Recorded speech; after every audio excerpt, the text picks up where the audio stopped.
Assalamu alaikum wa rahmatullahi ta'ala wa barakatuh.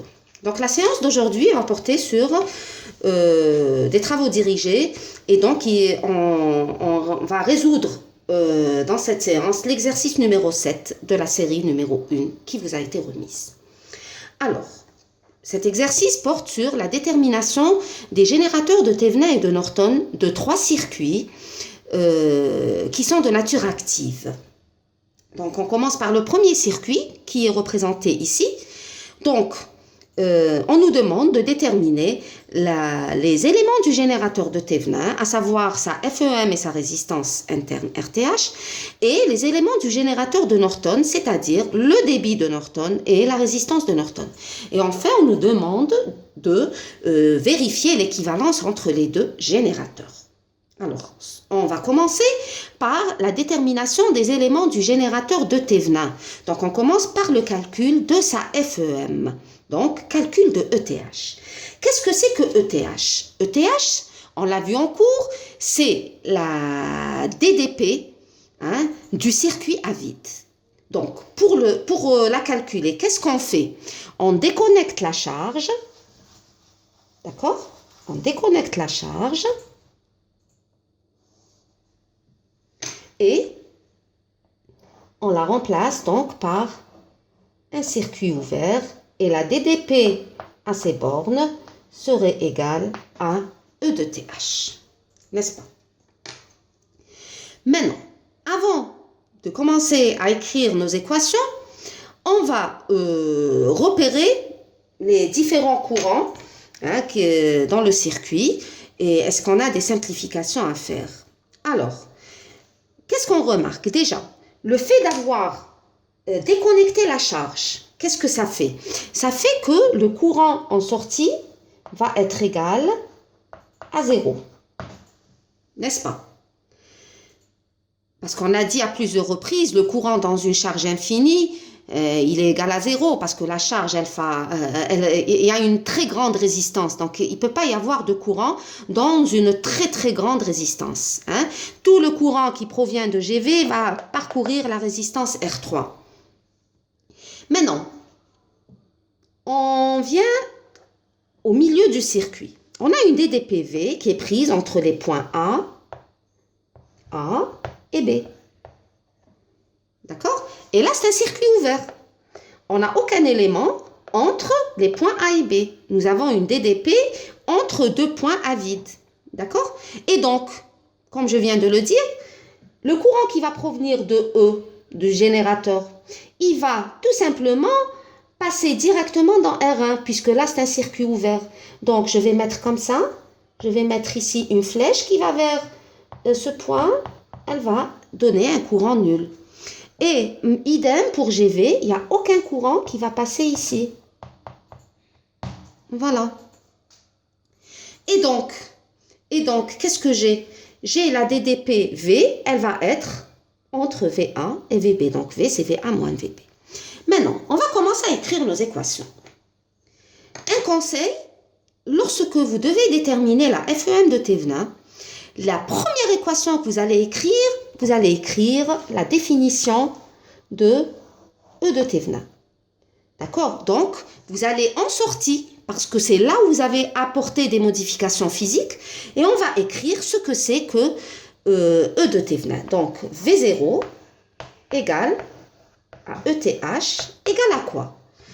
Alors, regardez, ici, j'ai aucun courant qui va venir là. Je n'ai aucun courant qui va venir ici. Donc, le nœud au point S. Donc, qu'est-ce que je vais écrire? Je vais écrire que GV, c'est le courant qui arrive, égal à quoi? Égal à VR3 sur R3. Et donc, je vais écrire que la DDP V0, qui est égale à la DDP aux bornes de R3, ici, donc le seul courant qui va venir là, c'est GV. Et la DDP aux bornes de R3 va être égale à la DDP V0 égale à la DDP ou à la FEM de Thevenin et c'est GV R3. Tout simplement. Maintenant, il faudra déterminer ce que c'est que V. V par définition, c'est quoi? C'est VA moins VB. Avec VA, c'est quoi? VA, c'est tout simplement la tension entre la DDP entre A et M. Et c'est donc la tension E, la FEME. Et VB, c'est quoi?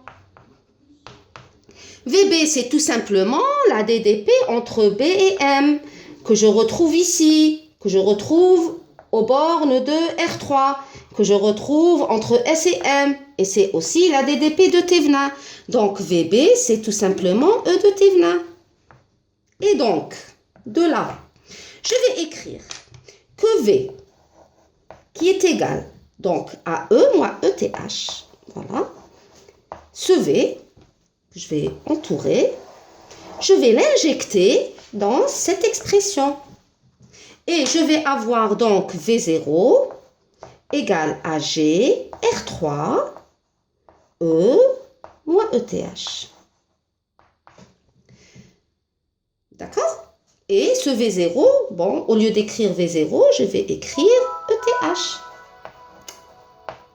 Je vais écrire ETH. Et donc, ETH va être égal. Donc, si je transpose GR3 ETH de l'autre côté, je vais mettre en facteur 1 plus GR3. Et donc, ETH va être égal tout simplement à GR3 sur 1 plus GR3 E. Et c'est ma FEM de Thévenin en fonction des éléments du circuit qui sont G, R3 et E. Alors, si c'est bien compris, on va passer à la détermination de la résistance de Thévenin de ce circuit. Donc, je vais effacer tout ceci.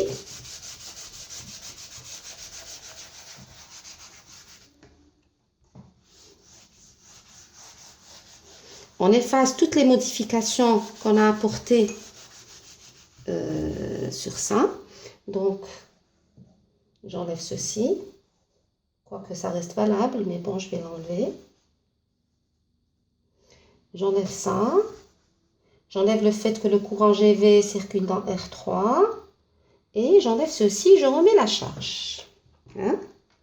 C'est bon? Donc, RL. Donc, on va calculer la résistance de Thévenin.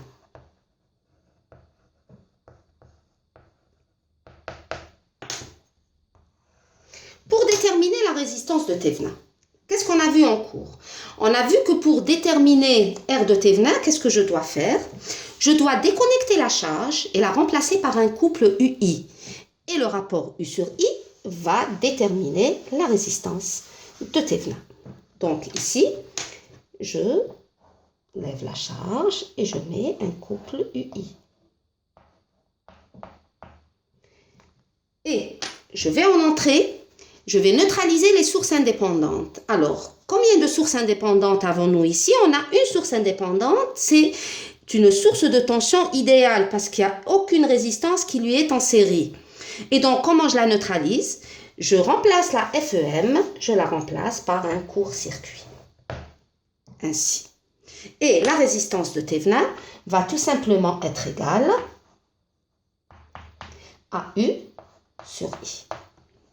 N'est-ce pas? Alors, on va commencer. Alors, une remarque, il faut faire attention, on n'a pas à déterminer U à part et I à part. On va déterminer le rapport U sur I. Donc, pour cela, comme je l'ai dit tout à l'heure, pour le calcul de la FEM de Thévenin, il faudra commencer par écrire nos équations à partir de l'endroit où des modifications physiques ont été apportées. Alors, les modifications physiques apportées, elles sont ici à l'entrée. J'ai neutralisé la source, n'est-ce pas? Et donc, la DDP VA, elle va être égale à quoi? C'est un court-circuit. Donc, ce point M que je retrouve en chaque point du fil, je vais retrouver, ici c'est la masse, ici c'est la masse, c'est la terre, et VA va être mis à la terre. Et si VA va être mis à la terre, ça veut dire V, petit v, va être pris entre quoi et quoi? V va être pris entre B et la masse. Donc, mon V, en fait, je vais le retrouver ici. Donc, celui-là, je vais l'enlever. Et je le remplace par un V ici. Et ce V, c'est le V entre B et la masse. Entre B et la masse. Entre B et la masse, donc mon V, je le retrouve aussi ici.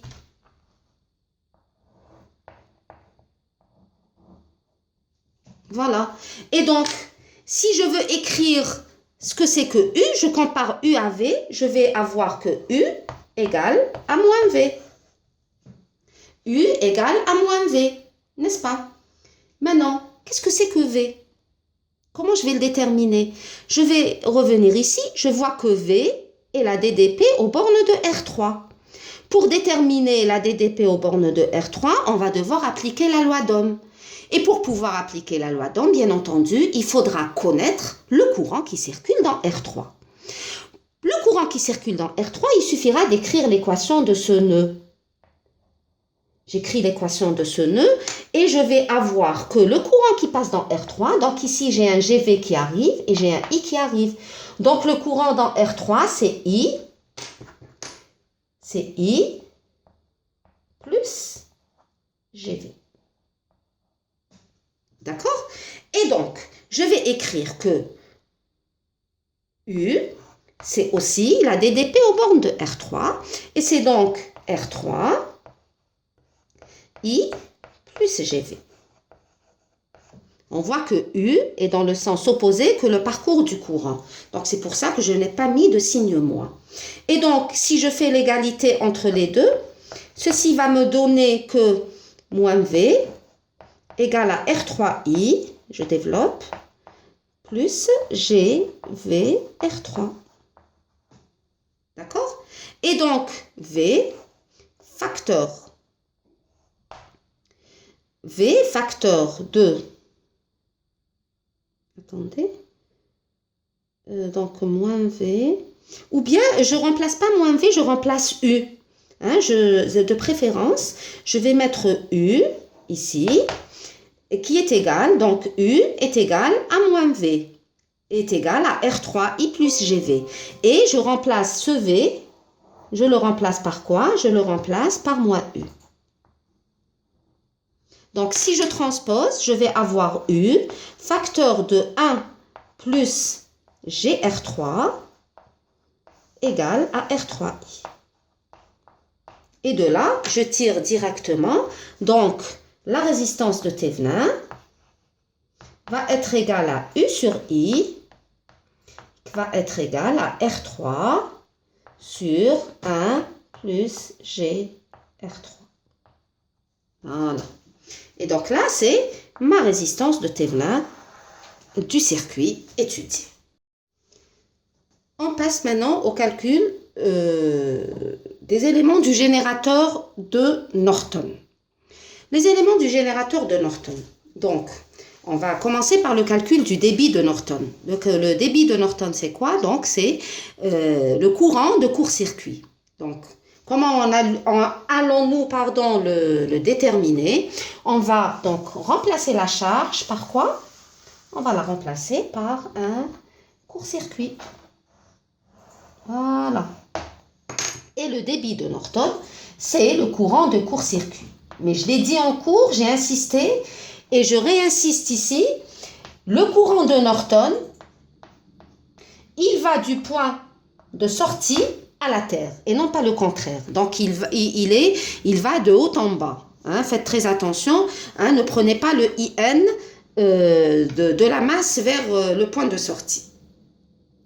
Et donc, on va commencer, alors que là, le conseil que je vous donne à chaque fois, les remarques que je fais à chaque fois, c'est ne vous pressez jamais d'écrire des équations lorsque vous êtes en face de circuits électroniques.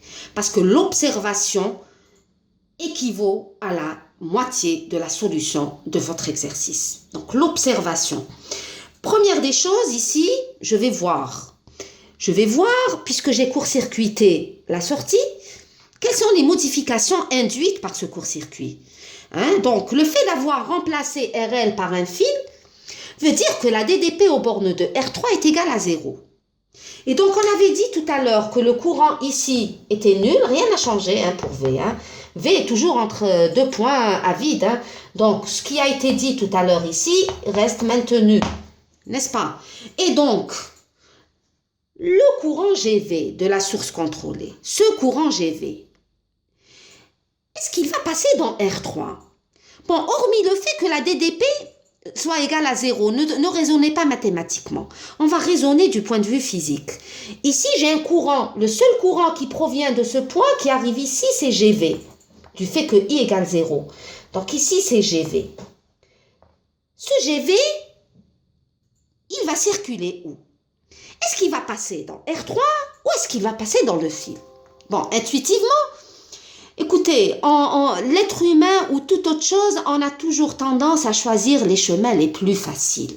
C'est la même chose pour le courant.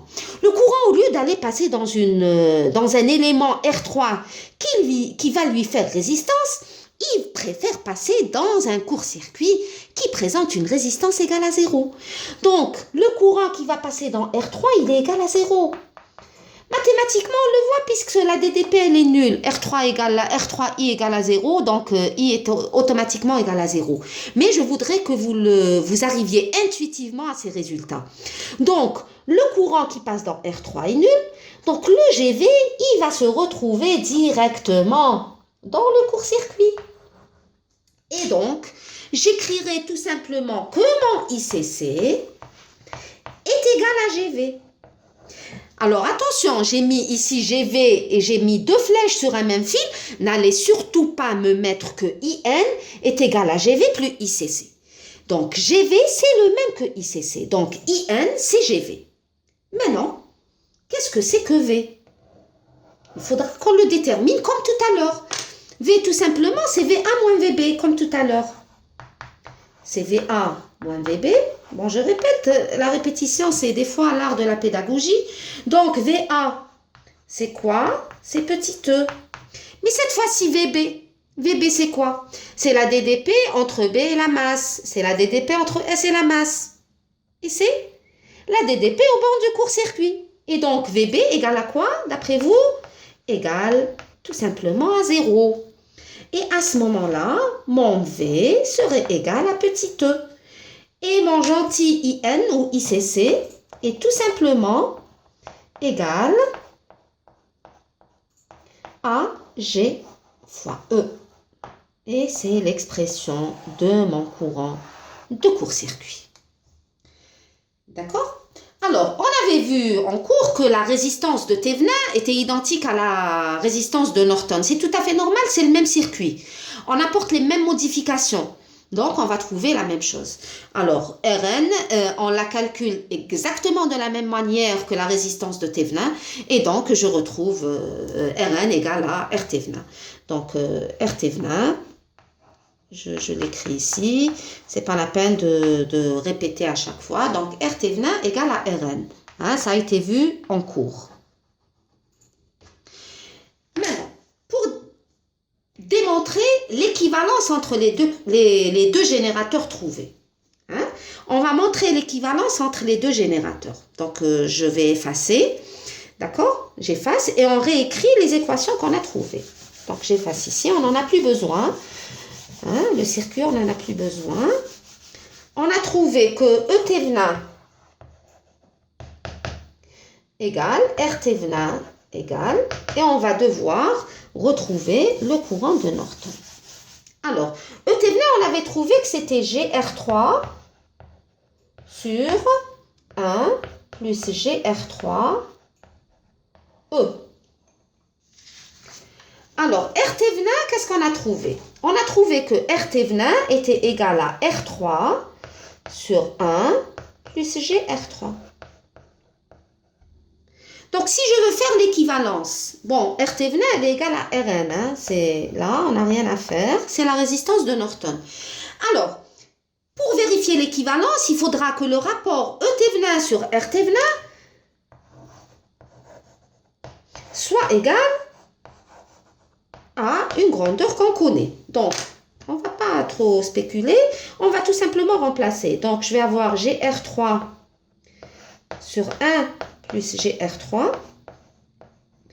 je vais diviser par R3, ici il y a un E, pardon, sur 1 plus GR3. Donc, si je simplifie ça avec ça, je vais avoir tout simplement, et R3 va disparaître avec R3, je vais avoir que ça, c'est égal tout simplement à G fois E. Et ça, c'est quoi?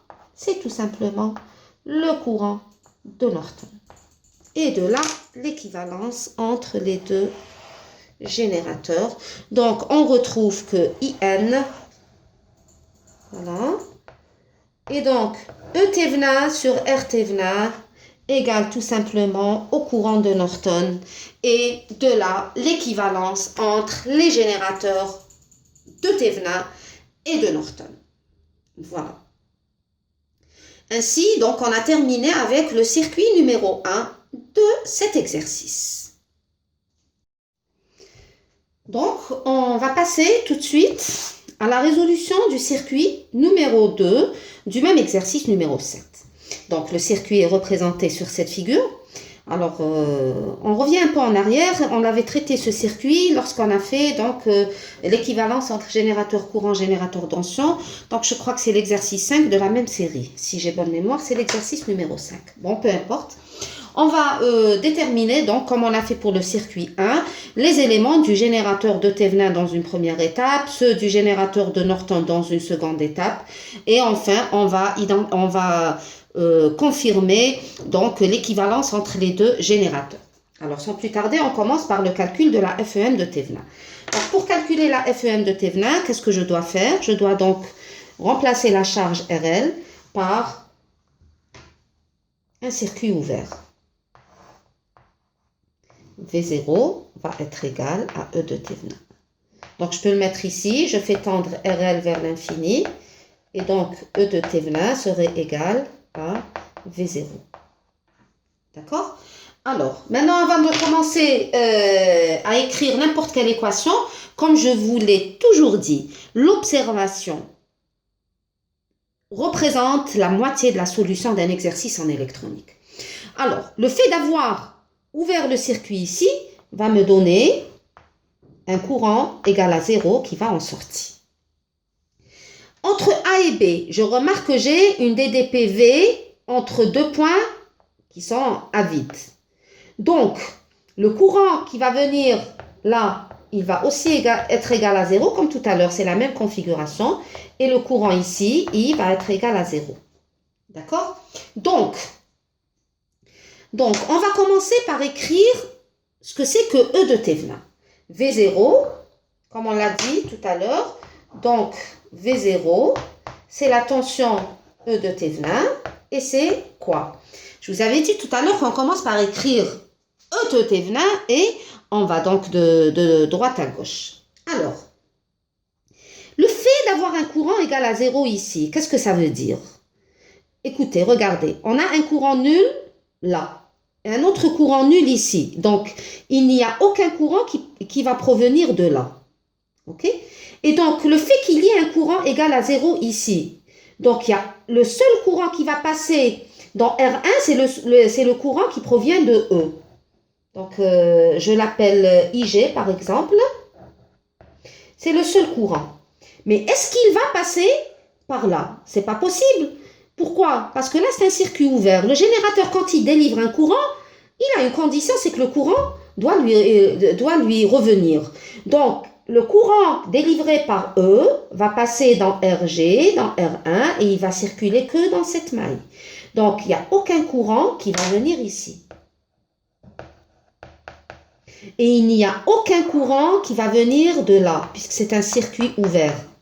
Donc, le courant qui va passer dans R3, c'est quoi? Est-ce qu'il y a un courant qui va pouvoir passer dans R3? Non. Donc, le courant qui passe dans R3 va être égal à 0. Et à ce moment-là, cette masse, cette terre, ce point, je vais le retrouver ici. D'accord? Et donc, la DDP aux bornes de R2, le courant GV, puisque là c'est 0, le courant GV va passer dans R2, comme ça. Et la DDP aux bornes de R2, serait une DDP dans ce sens. Et qui va être égale à 0 moins S.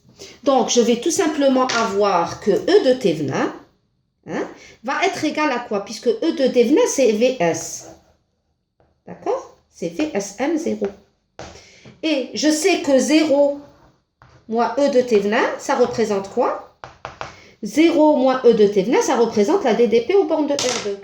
Donc, c'est quoi? C'est GV R2. Ce qui veut dire que mon E de Thévenin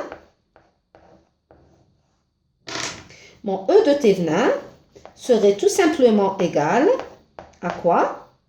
Mon E de Thévenin serait tout simplement égal à moins GV R2. Maintenant, la question, c'est la détermination de V. Qu'est-ce que c'est que V? V, c'est tout simplement VA moins VB. V, c'est tout simplement VA moins VB. Alors, VA, c'est quoi? VA, c'est la DDP entre le point A et la masse. Donc, c'est la DDP au bornes de R1. Ça, c'est VA. Et VB, c'est quoi? VB, c'est la masse. Donc là, c'est 0. Et comment je détermine VA? Alors, on remarque ici qu'il n'y a pas de courant. Donc, le courant IG, il va circuler dans R1 et RG. Et donc, R1 et RG sont en série. À ce moment-là, je peux appliquer le diviseur de tension ici. J'applique le diviseur de tension.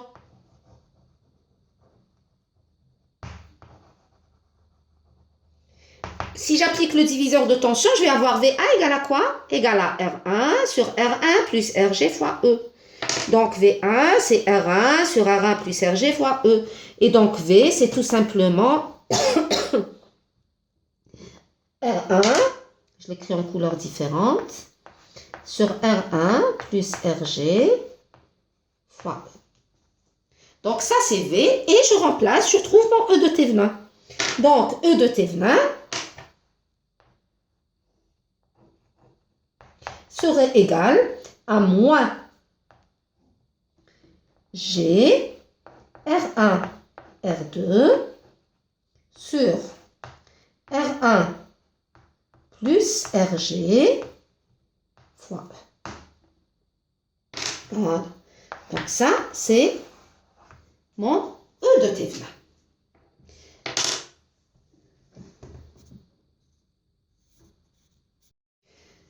On passe au calcul de la résistance de Thévenin, donc du même circuit.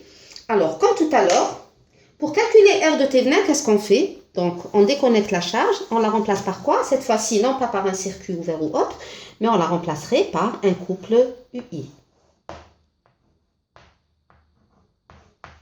Où la résistance de Thévenin serait égale, donc je l'écris ici, c'est U sur I. Donc, comme je répète, il ne suffit pas de déterminer U à part ou I à part, mais de déterminer le rapport U sur I. Maintenant, qu'est-ce qu'on fait? On neutralise les sources indépendantes. Quelle est la source indépendante dans ce circuit? La source indépendante, c'est E. Donc, je la remplace, son impédance interne, elle va être maintenue. Et je remplace E, donc, par un court-circuit. FEM, je la remplace par un court-circuit. D'accord? Et on va essayer de trouver le rapport U sur I. Alors, bien sûr, la grande modification physique qui a été opérée, c'est à ce niveau. À ce niveau. Donc, puisque là, c'est un circuit ouvert, j'ai un courant. De toute façon, il n'y a rien qui va venir de ce côté vers celui-là. Et là, il n'y a aucune alimentation. Donc, la DDP aux bornes de R1 et RG va être égale à quoi? Va être égale à 0. Là, j'ai 0 plus 0 égale à 0. Parce qu'il n'y a rien. Donc, toutes les DDP ici sont nulles du fait que les courants sont nuls. Et donc, la DDP en ce point, VA, va être égale à 0. C'est la masse. Donc, ce point, c'est le même que celui-là, c'est le même que celui-là. Ici, le courant étant égal à 0, je le mets. Et donc, la DDP, elle est nulle. La DDP, elle est nulle. Et là, ça serait un point de masse. Et si ça, c'est la masse. Donc, c'est comme si que mon V, je le retrouverai où? Ça, c'est la Terre. Et comme ici, il n'y a pas de courant.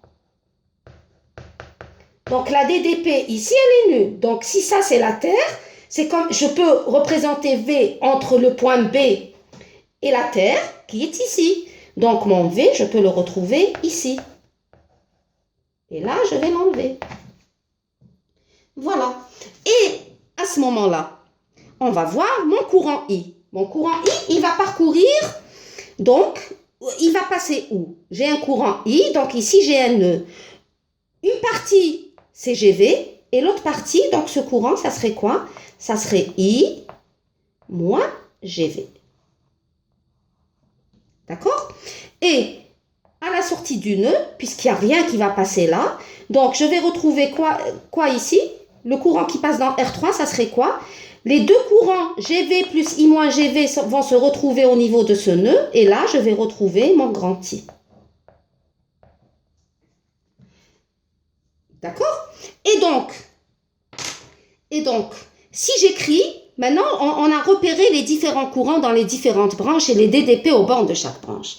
Donc, on va essayer d'écrire l'équation de cette grande maille. Je vais la dessiner ici. Donc, la maille, j'aurai un grand U ici, c'est celui-là. La DDP au bord de R2, donc, puisque le courant, il vient comme ça, donc la DDP serait ainsi. Je la noterai, donc, R2, I, moins GV. Et la DDP aux bornes de R3, c'est quoi? C'est R3I. Qui fait ça.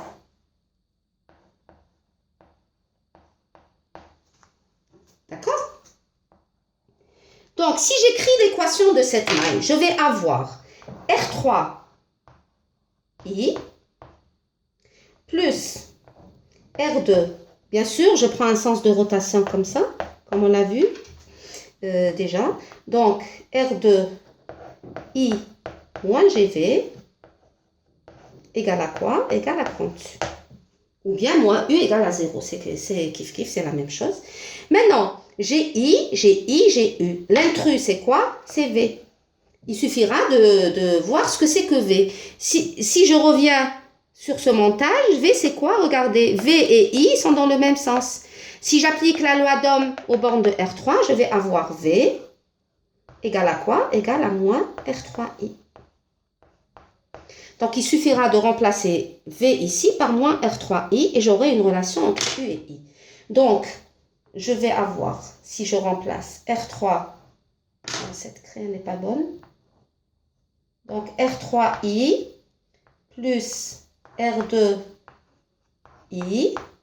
moins GV, je remplace V par moins R3I, je vais avoir plus, je le mets en couleur différente pour que vous sachiez d'où ça provient, plus G R2 R3I égale à U. Et donc, si je mets U en facteur, je vais avoir R de Thévenin qui va être égal à U sur I, et c'est donc R2 plus R3 plus G R3, ou la R2, R3. Voilà.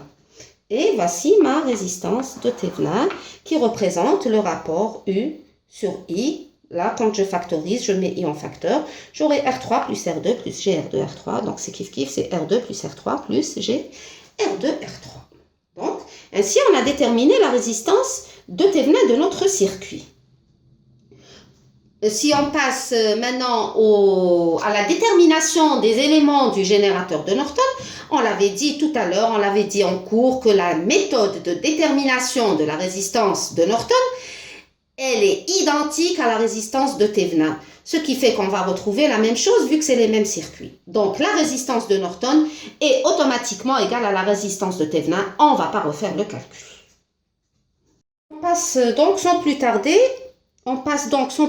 au calcul du débit de Norton. Donc, on fait quoi? Donc, on remplace la charge, on la remplace par quoi? Par un court-circuit. Et le débit de Norton, c'est le courant de court-circuit qui circule de haut en bas. C'est ICC. Voilà. Alors, chaque fois, donc, on va essayer de repérer qu'est-ce qu'on a. Donc, comme tout à l'heure, ici, I égale 0, rien n'a changé, hein, ça reste un circuit ouvert ici. Rien n'a changé. Et donc, tout ce qui a changé, c'est que ici, j'ai un courant.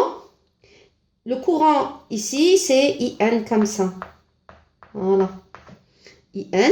Donc, ce nœud, j'ai deux courants qui sortent de ce point. IN et GV. Donc, d'après vous, le courant qui va passer dans R2, c'est quoi? C'est la somme des deux. Donc, ici, je vais avoir IN plus GV. D'accord? C'est IN plus GV. Alors, le courant étant égal à 0 ici, GV, et quand il va arriver à ce nœud, il va sortir, donc une partie c'est IN plus GV. Le courant qui va passer dans R3, c'est quoi? Hein, d'après vous, c'est quoi le courant qui passe dans R3? Regardez, IN, il vient là, et donc c'est IN. Et IN, mais comme ça. Voilà. Donc j'ai repéré les courants. Donc le courant, pourquoi? IN, quand il va faire ça, il ne peut pas passer par là, parce que là c'est un circuit ouvert. Donc il ne peut pas rejoindre son origine. Donc rien ne va passer de ce côté. Donc le IN, la seule façon pour lui de circuler, c'est de circuler dans R3. Donc une partie va passer là, et le GV qui va venir ici. Donc en fait, ce n'est pas une partie. Donc le nœud ici va faire que le courant entrant GV plus le courant entrant IN va donner, on retrouve le courant IN qui est plus GV qui circule dans R2. Très bien. Donc, maintenant, ça y est, il n'y a plus aucune difficulté à faire ici. On va définir ce que c'est que IN. Hein, calcul de IN, donc.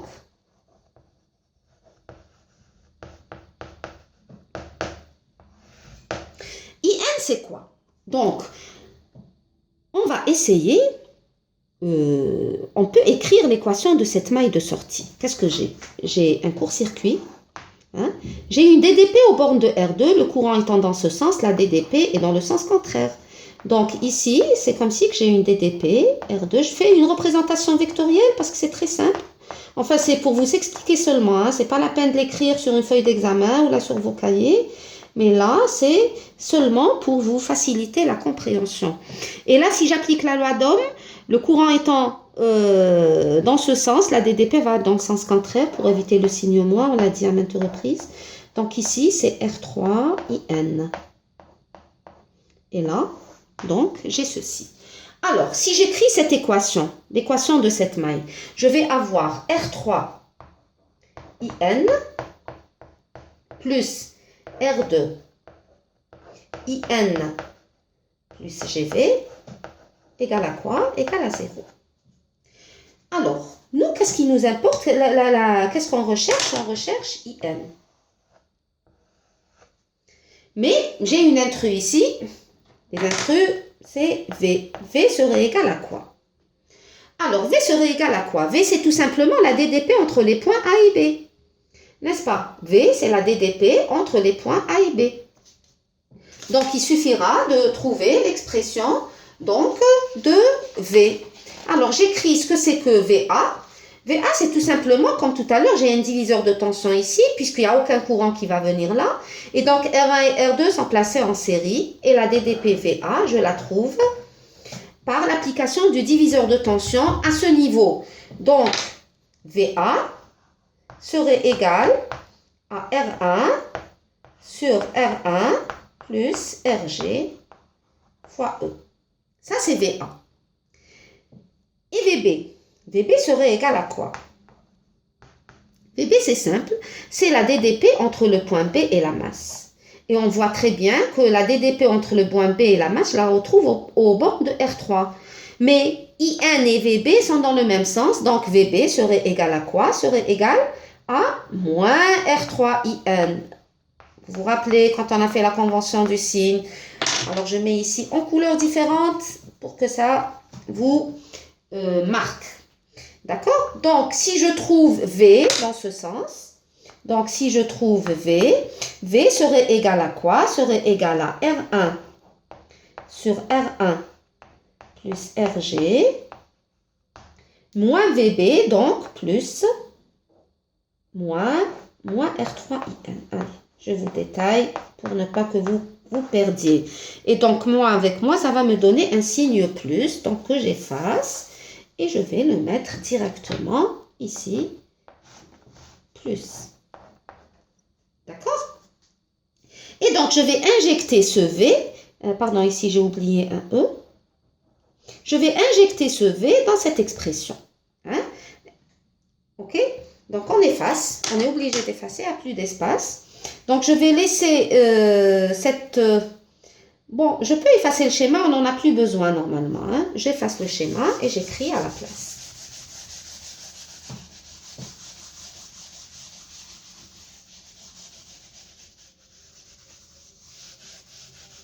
Donc, je remplace. Donc, R3 plus R2 IN.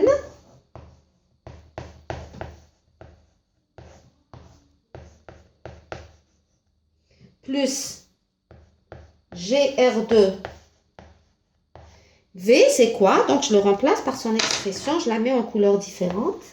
R1 sur R1 plus RG fois E plus R3 IN.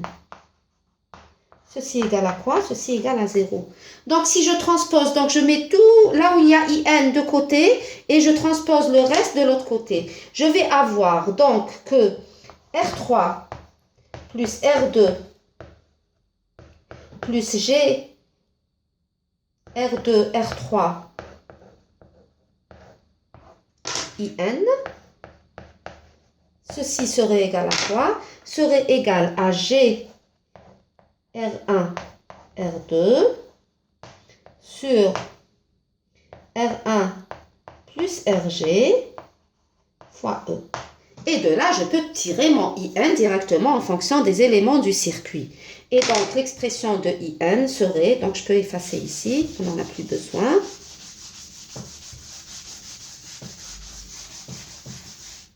Et donc, IN serait égal à tout simplement G, R1, R2 sur R1 plus RG fois E, divisé, donc je peux mettre ici E, fois, donc divisé par ceci, fois 1 sur R2 plus R3 plus G, R2, R3. Alors là, pour vérifier l'équivalence, qu'est-ce qu'on remarque? Ça, c'est quoi? Ça représente quoi? Ça représente E de Thévenin. Et ça représente quoi? Ça représente R de Thévenin. Et à ce moment-là, mon courant de Norton, on voit directement que c'est égal E de Thévenin sur R de Thévenin. Et donc, notre équivalence est vérifiée.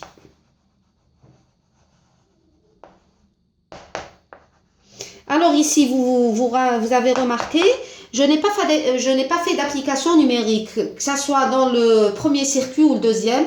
Bon, faute de temps, donc les applications numériques, vous pouvez les faire, il n'y a aucun problème. Mais là, l'établissement des équations littérales est plus important et plus laborieux à faire. Donc voilà. Voilà, avec le circuit 2, on a terminé. On arrive au circuit numéro 3 de l'exercice numéro 7. Donc, qui consiste toujours à déterminer les éléments des générateurs de Thévenin et de Norton de ce circuit. Donc, on arrive au troisième circuit. Donc, normalement, ça y est, vous êtes bien rodé sur le calcul de E Thévenin. Donc, je déconnecte la charge et je mets donc la tension à vide représente E de Thévenin. Alors, le principe, c'est le même. Reste la difficulté de chaque exercice, elle dépend de la difficulté du circuit. Alors, si on remarque ce circuit, on observe ce circuit par rapport aux deux circuits de tout à l'heure, il paraît quand même un peu plus compliqué. Pourquoi? Parce qu'il n'y a aucun circuit ouvert dans le circuit. Les ouvertures, elles sont toujours les bienvenues dans un circuit électronique parce qu'elles simplifient énormément les calculs. Bon, toujours est-il, on va le simplifier, on va toujours lui trouver une manière de le résoudre simplement et agréablement. Hein? Donc, ce circuit fait intervenir un générateur réel, donc d'impédance de résistance interne RG, et c'est un générateur de tension réelle et un générateur de tension contrôlé, donc c'est un générateur de courant contrôlé par le courant IB qui circule dans le petit r. Alors, pour calculer E de Thévenin, donc on a dit que c'est la tension à vide. Et j'avais dit tout à l'heure que pour calculer E de Thévenin, on commence toujours par la sortie et écrire ce que c'est que E de Thévenin. Donc, pour écrire E de Thévenin, je remarque que E de Thévenin, c'est la DDP aux bornes de RC. D'accord? Et donc, puisqu'il n'y a pas de courant ici, parce que c'est un circuit ouvert, donc le courant qui passe dans RC, c'est tout simplement le courant bêta IB.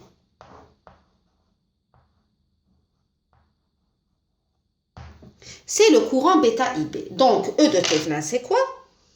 E de Thévenin, j'écris que c'est... C'est quoi E de Thévenin? E de Thévenin est dans le même sens que le courant. Alors, qu'est-ce que j'écris? J'écris que E de Thévenin, c'est moins, le signe moins de la loi d'Ohm, bêta, RC, IB. Moins bêta, RC, IB. La question qu'on se pose, IB serait égal à quoi? Comment je vais déterminer IB? Alors, IB, je vais vers mon circuit. Je vois que le bêta IB et le IB arrivent à ce nœud, donc ils vont passer dans RE. Donc ici, j'ai 1 plus bêta IB. Donc si j'écris l'équation de la maille centrale ici, je vais la mettre un peu de côté. Donc j'ai une DDP aux bornes de RE, c'est 1 plus bêta IB RE. J'ai une DDP aux bornes de petit r qui est égale à RIB. Et j'ai ici, bon, dans une première étape, je vais l'écrire V1. Donc, je vais l'écrire V1. Et là, ça me donne une maille, c'est une boucle fermée. Hein? Donc, j'écris l'équation de cette maille. Qu'est-ce que j'obtiens? J'obtiens que 1 plus bêta IB RE plus petit r IB égale à quoi? Égale à V1. Donc, mon IB, je trouve que c'est égal à V1 divisé par R plus 1 plus bêta RE. Mais là, si je remplace IB par V1 sur R plus 1 plus bêta RE ici, je vais avoir E de Thévenin en fonction de V1 et non pas en fonction de EG. Pour trouver maintenant, la question qu'on va se poser, c'est V1, comment trouver V1 en fonction de EG? C'est la question qu'on se pose. Alors, pour y répondre, donc, je vais faire un petit schéma ici, il n'y a pas assez de place, donc là, je vais effacer ceci, d'accord?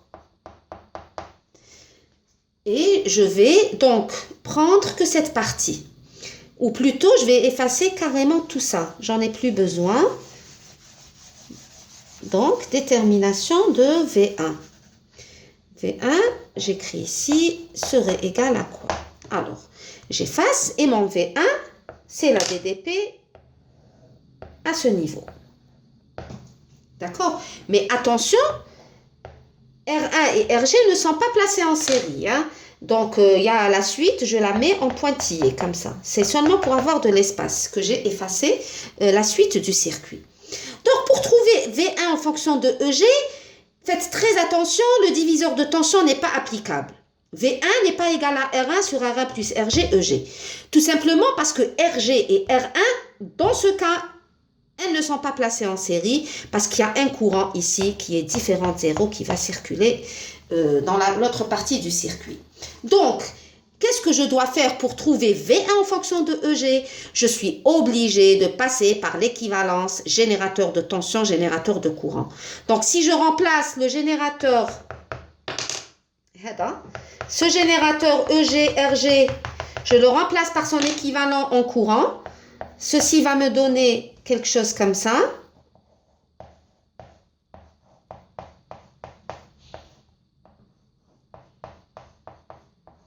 Et la suite, elle reste telle qu'elle. Donc, R1, petit r. Et ici, j'ai E sur petit r.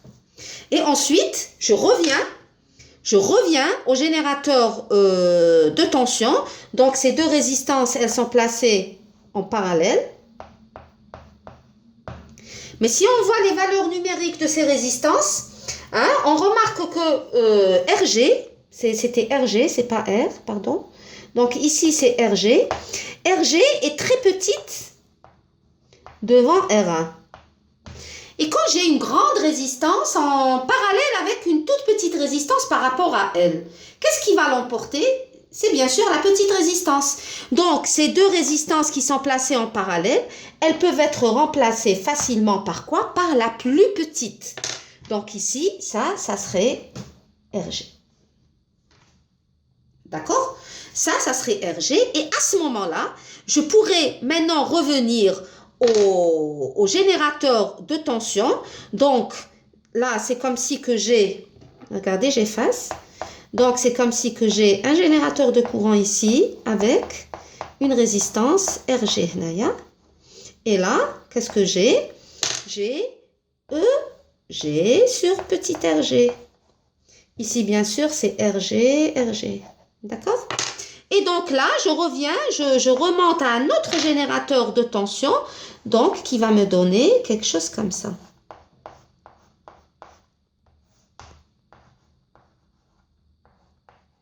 Donc, c'est quoi ici?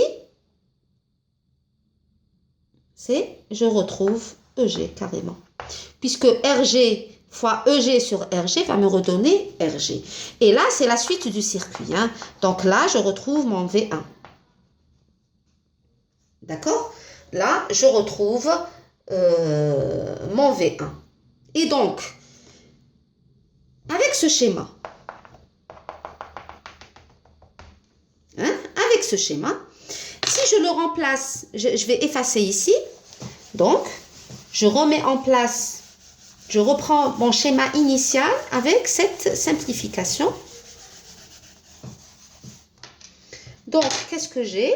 J'avais à l'origine EG, RG que je vais remplacer par EG, RG et en enlevant la résistance R1. Donc, je remplace comme ça. Le circuit va devenir ainsi. Donc, ici, c'est RG, ici, c'est EG et le R1 a été simplifié. Donc, et là, j'aurai directement R1, RE et la suite de mon circuit. Bon, je peux ne pas tout tracer, mais bon, c'est pas grave. Et donc là, c'est E de Thévenin, RC, RE. Mon IB, je le retrouve ici. Et là, donc, c'est bêta IB. Et donc, et mon V1, il était où? Il était là, mon V1. N'est-ce pas? Mon V1, c'était la DDP, donc aux bornes de l'entrée. Après avoir donc remplacé tout ce qu'il fallait. Mais là, qu'est-ce que je remarque? Qu'est-ce que je remarque? Je remarque que tout simplement, tout ce qu'on avait écrit tout à l'heure, en fait, est inutile. Pourquoi? Parce que là, le V1 que je vais remplacer ici, c'est quoi? Au lieu d'écrire la maille 1 plus bêta IB RE plus RIB égale à V1, j'écris la grande maille carrément ici. Donc, j'aurai RE1 plus bêta IB plus RG plus petit r IB égale à EG. Donc, vous voyez, j'ai fait exprès d'aller pas à pas. Je n'ai pas voulu parler de ces simplifications pour vous mettre devant la difficulté et de revenir en arrière et de dire « Ah, Mais en fait, il ne fallait pas que j'écrive directement en fonction de V1. Il fallait penser à simplifier mon circuit dès le départ. D'accord? Donc là, c'est fait exprès pour un peu stimuler votre questionnement sur la façon de choisir. Et donc là, je vais effacer ceci. On n'en a plus besoin. Et là, je vais effacer ceci. Et l'équation de la maille que je vais prendre, ce n'est plus la maille que j'avais prise tout à l'heure, mais je vais prendre la grande maille. D'accord? Je prends la grande maille et j'aurai donc le courant qui passe, c'est 1 plus bêta IB ici.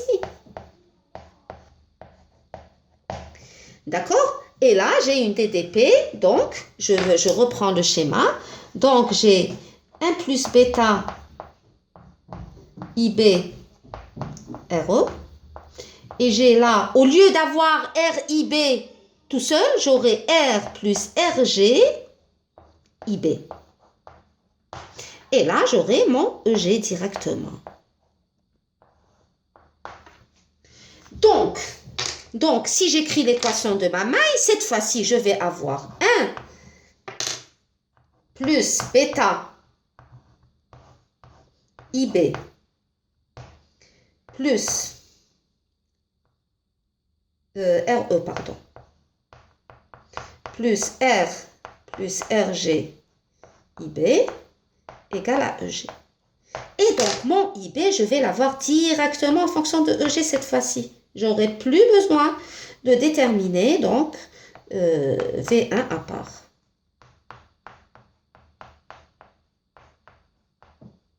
Voilà. Et si j'ai IB en fonction de EG, je l'injecte ici, je vais trouver la tension de Thévenin.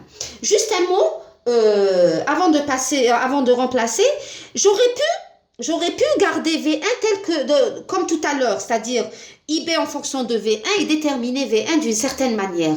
Mais comme on n'a pas encore fait la notion de résistance d'entrée, de quadripôle, etc., donc j'ai préféré utiliser les moyens et les notions que vous avez vues jusqu'ici, c'est-à-dire la notion d'équivalence entre les générateurs, et on a fait les simplifications adéquates. Et donc, à partir de là, je peux écrire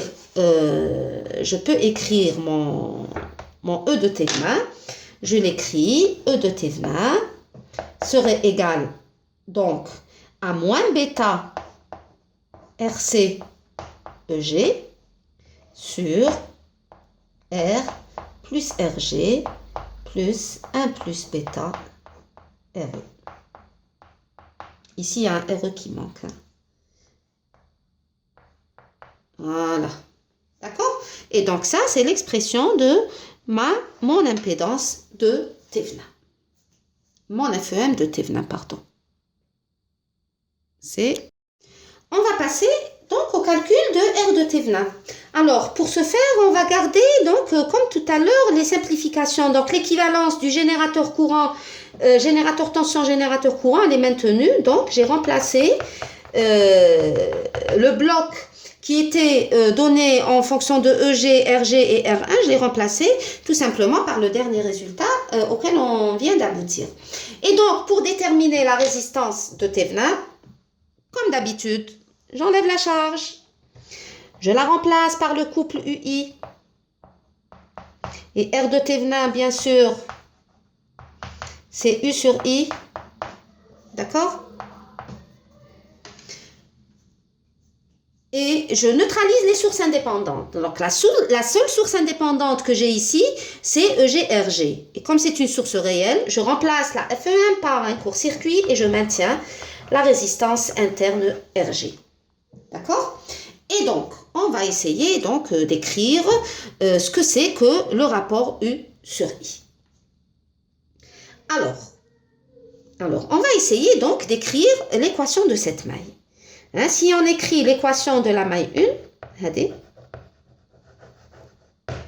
l'équation de la maille, puisqu'on applique toujours le principe de commencer par écrire les équations là où on a opéré des changements. Le changement physique a été fait à ce niveau, donc je vais voir la maille, comment elle va devenir à ce niveau. Donc je sais que le courant qui passe ici, c'est 1 plus bêta IB. Donc je vais avoir 1 plus bêta RE IB plus R plus RG IB égale à 0. Donc ça me donne un IB facteur de 1 plus bêta RE plus R plus RG égale à 0. Ce terme, il ne peut pas être égal à 0, il est différent de 0. Donc, c'est mon IB qui est nul. Et là, c'est gagné. Si j'ai mon courant IB égal à 0, qu'en est-il à propos de bêta IB? C'est automatiquement 0. Et si bêta IB est égal à 0, que va être le sort de cette source de courant? Ça va être remplacé par quoi? Par un circuit ouvert. Le débit, il est nul. Et donc, qu'est-ce qui va me rester? Il va me rester que U sur I va être égal à quoi? Va être égal à la résistance RC, qui est égale à R de Thévenin. Regardez, quand on fait les simplifications adéquates, comment les calculs deviennent très très simples. Et donc là, ma résistance de Thévenin, c'est RC. Bon, il faut noter que ce circuit, en fait, on va le revoir. On va le revoir quand on va faire les transistors parce que c'est un résultat connu, puisque ce schéma, ce n'est autre que le schéma équivalent d'un amplificateur à transistor bipolaire monté en émetteur commun non découplé, avec résistance d'émetteur non découplé. C'est un résultat connu que R de Thévenin est égal à RC. On va le voir quand on va aborder le chapitre sur l'amplification. On passe au calcul du courant de Norton. Donc, on remplace RL par quoi? On la remplace par un fil. Donc, je court-circuite la sortie. Voilà. Et je ne cesse de répéter que le courant IN, il va du haut vers le bas. D'accord? Et là, donc, on va essayer de voir ce que c'est que ce courant IN. Alors, il est à remarquer. Donc, les modifications physiques, elles sont à ce niveau. La DDP aux bornes de R3, elle est égale à quoi? Elle est égale à 0. Donc, R3 fois le courant qui devrait la parcourir est égal à 0. D'accord? Donc, le courant R3 est différent de 0. Et donc, le courant qui va circuler dans R3, c'est quoi? C'est I égale à 0. Il ne peut pas y avoir de courant puisque la DDP à ses bornes, elle est nulle. Et donc, le courant IN, je le retrouve où? C'est en fait le même que le courant bêta IB. Bon, pour ne pas vous embrouiller, je peux écrire l'équation de ce nœud. Hein? Si j'écris l'équation du nœud, qu'est-ce que je vais avoir? Je vais avoir que tous les courants sont sortants, regardez. Donc, je vais avoir moins bêta IB, moins IN, I qui est égal à 0, bien sûr, est égal à 0. Et à ce moment-là, IN va être égal à quoi? Donc, j'obtiens que IN, c'est tout simplement moins bêta IB. Voilà. Donc, IN est égal à moins bêta IB. La question qu'on se pose, IB est égal à quoi en fonction de EG? Mais, c'est ça la question. IB va être égal à quoi? Mais si vous remarquez, le fait d'avoir court-circuité la sortie n'a rien modifié à l'entrée. On n'a rien changé, rien n'a été affecté à l'entrée. Pourquoi? Parce que j'ai un générateur de courant ici. Donc, rien n'a changé. Le courant bêta IB ici, c'est toujours bêta IB. Donc, l'expression qu'on a trouvée tout à l'heure lors du calcul de R de Thévenin, lors du calcul de E de Thévenin, plus exactement. Donc, l'expression de IB, elle reste maintenue. Et qu'est-ce qu'on avait trouvé? On avait trouvé que IB était égal à EG sur R plus RG plus 1 plus bêta RE. Elle reste valable. D'accord? Et donc on avait déterminé tout à l'heure. Donc, notre courant IN, c'est très simple. C'est moins bêta EG sur R plus RG plus 1 plus bêta RE. Et voilà. Vous voyez? C'est un circuit qui paraît très compliqué. Mais en fait, quand on choisit judicieusement les équations à écrire, croyez-moi, c'est un jeu d'enfant et c'est très très agréable. Donc enfin, il nous reste à vérifier l'équivalence entre les éléments du générateur de Thevenin, ou plutôt l'équivalence entre les deux générateurs, Thevenin et de Norton. Donc là, je n'ai plus besoin de ça, je vais effacer. D'accord? Je vais effacer, je vais tâcher de bien effacer. Voilà. Et pour trouver l'équivalence, il suffit de calculer donc le rapport E de Thevenin sur R de Thevenin. Qu'est-ce qu'on avait trouvé pour E de Thevenin? On avait trouvé que E de Thevenin, si j'ai bonne mémoire, c'était moins bêta RC sur R plus RG plus 1 plus bêta RE, que je dois diviser par R de Thevenin. Et R de Thevenin, c'était quoi? C'était RC. Donc, si je divise par RC, c'est comme si je multipliais par 1 sur RC. Voilà. Donc, ça, c'est E de Thevenin. Et ça, c'est R de Thevenin. Donc, le rapport E de Thevenin sur R de Thevenin serait égal à quoi? RC va disparaître avec RC et je vais tout simplement avoir moins bêta EG sur R plus RG plus 1 plus bêta RE. Et c'est quoi ça? Si je compare avec le dernier résultat auquel on vient d'aboutir, c'est le courant de Norton. Et de là, notre équivalence entre le générateur de courant et le générateur de Norton est vérifiée. Et donc, ainsi se termine la séance d'aujourd'hui. On a traité quand même les 3 circuits. On a déterminé les éléments des générateurs de Thevenin des 3 circuits. Si vous avez des questions, des remarques, des questionnements, ils sont toujours les bienvenus. Et donc, je vous remercie pour votre attention. Et je vous dis au prochain TD bi'idnillah. À très bientôt. Wassalamu alaikum wa rahmatullahi ta'ala wa barakatuh.